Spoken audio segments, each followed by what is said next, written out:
Assalamualaikum warahmatullahi wabarakatuh.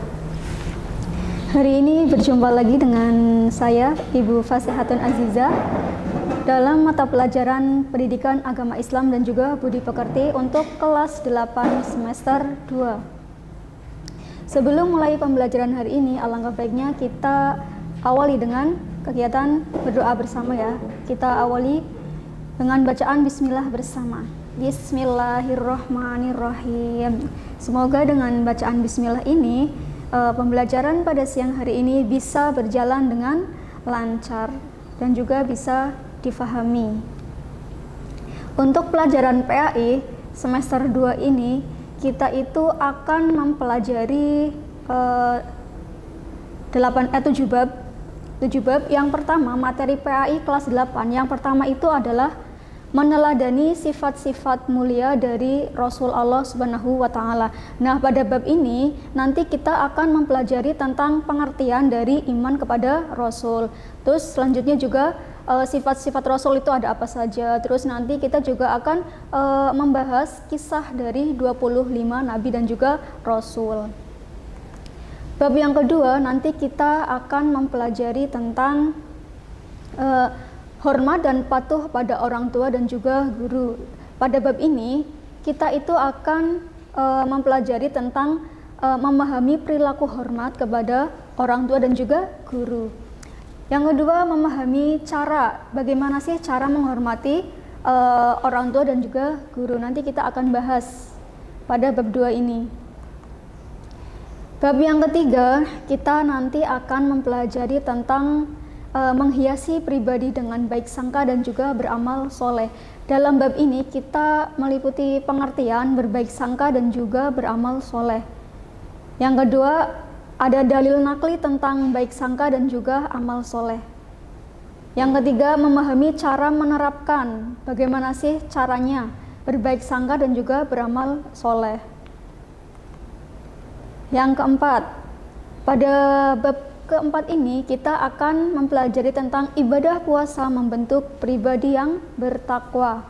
Nanti kita akan membahas pengertian dari puasa, ketentuan puasa itu apa saja, macam-macam puasa wajib, terus macam-macam puasa sunnah gitu ada. Kita nanti akan mempelajarinya pada bab yang keempat, hukum puasa gitu ya, pokoknya tentang puasa. Pada yang bab kelima nanti kita akan mempelajari tentang mengonsumsi makanan dan minuman yang halal dan menjauhi yang mengonsumsi makanan dan minuman yang halal dan menjauhi yang haram.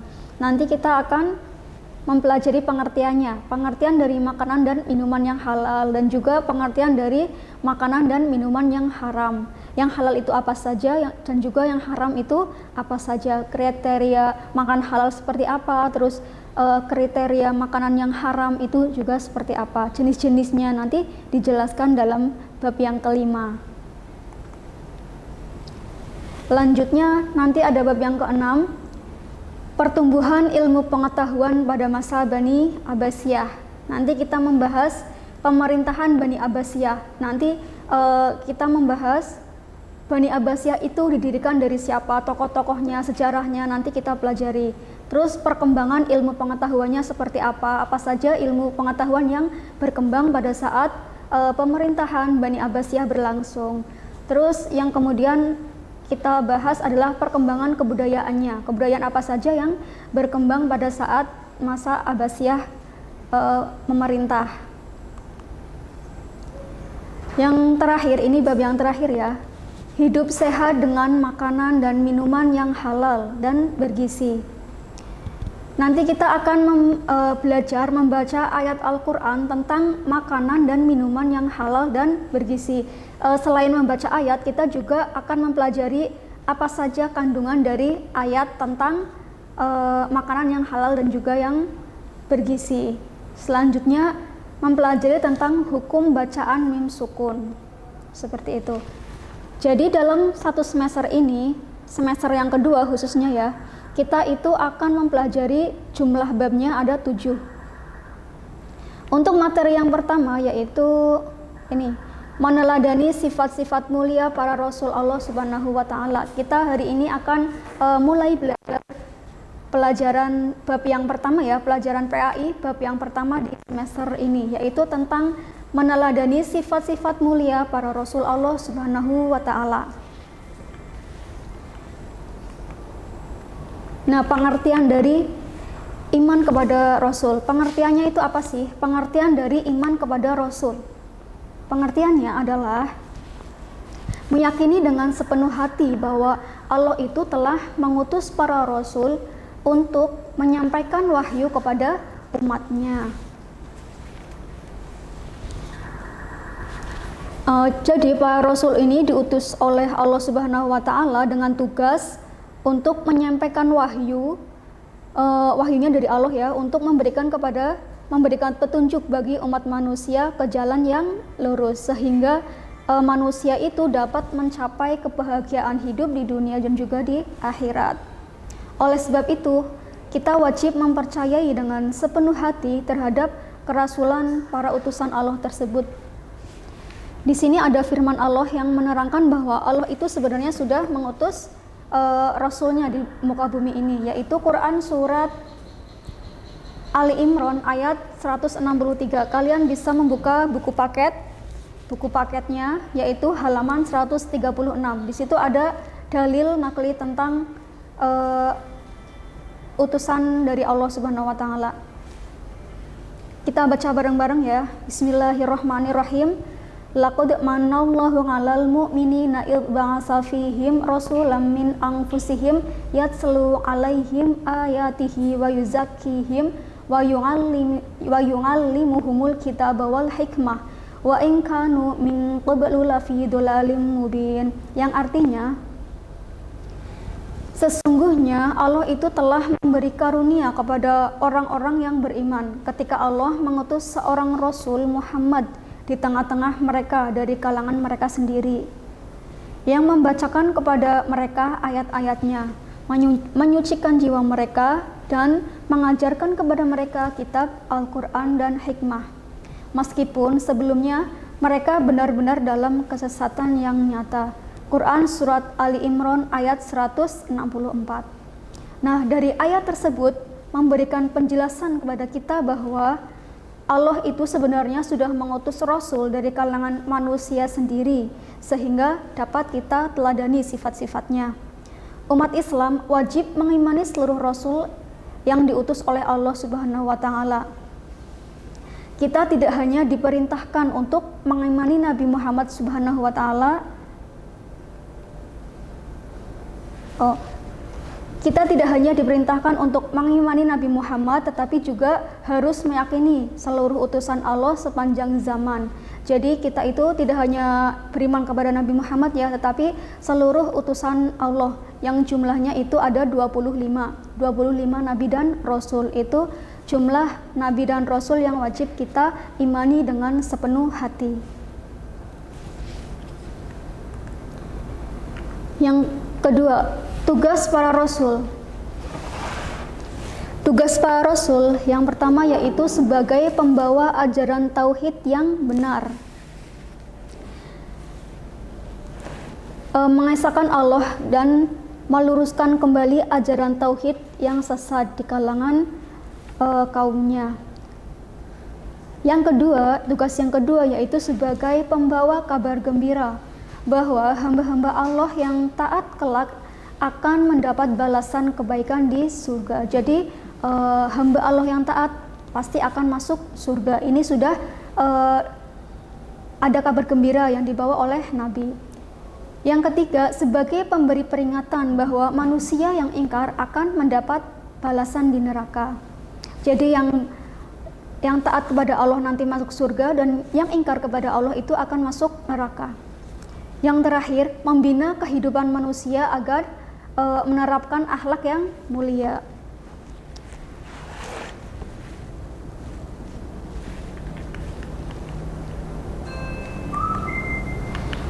Selanjutnya ada sifat-sifat Rasul. Sifat-sifat Rasul itu ada 3. Yang pertama ada sifat wajib, yang kedua sifat mustahil, dan yang ketiga adalah sifat jaiz. Sifat wajib adalah sifat yang harus ada pada seorang Rasul. Yang kedua ada sifat mustahil. Sifat mustahil adalah sifat yang tidak boleh ada pada seorang rasul. Yang ketiga sifat jaiz. Jadi sifat jaiz itu adalah sifat yang boleh ada dan juga boleh tidak ada pada diri seorang rasul. Sifat wajib. Sifat wajib itu ada 4, meliputi 4 sifat ya, sifat wajib ini. Yang pertama ada sifat sidik. Sidik itu artinya adalah berkata benar. Apapun yang dikatakan oleh Rasul merupakan kebenaran, tidak ada yang salah sama sekali. Yang kedua ada sifat amanah. Amanah artinya dapat dipercaya. Seorang Rasul sangat dapat dipercaya oleh kaumnya. Para rasul adalah manusia yang jujur dan dapat dipercaya. Yang ketiga ada sifat tabligh. Tabligh itu artinya menyampaikan. Seorang rasul adalah manusia pilihan Allah yang menyampaikan wahyu yang telah diterima kepada umatnya. Wahyu dari Allah tersebut disampaikan oleh rasul apa adanya, tidak ditambah maupun dikurangi sedikit pun. Seperti contohnya Al-Quran ya. Al-Quran itu diturunkan oleh Allah dan kemudian disampaikan oleh Nabi Muhammad gitu ya. Itu tidak ditambah sedikit pun dan juga tidak dikurangi sedikit pun. Yang keempat ada sifat fatonah. Fatonah itu artinya cerdas. Seorang rasul adalah manusia pilihan dari Allah. Jadi sudah otomatis tentu ya. Seorang rasul memiliki sifat cerdas, tidak pelupa dan juga tidak pikun. Sifat mustahil. Tadi sifat mustahil adalah sifat yang tidak boleh ada pada seorang rasul. Yang pertama ada sifat kazib. Kazib itu artinya dusta. Seorang rasul tidak mungkin berkata bohong dalam kehidupan sehari-harinya, baik di lingkungan keluarga, masyarakat, apalagi di depan umatnya. Tidak mungkin seorang rasul itu berbohong. Yang kedua ada khianat. Khianat itu artinya tidak dapat dipercaya. Seorang rasul tidak mungkin berkhianat atau ingkar janji terhadap umatnya. Yang ketiga ada kitman. Kitman itu artinya menyembunyikan. Seorang rasul tidak mungkin menyembunyikan walaupun sedikit dari wahyu yang diterimanya.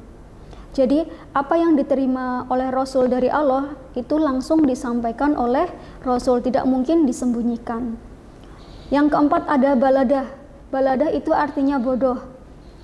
Seorang Rasul tidak mungkin bersifat bodoh.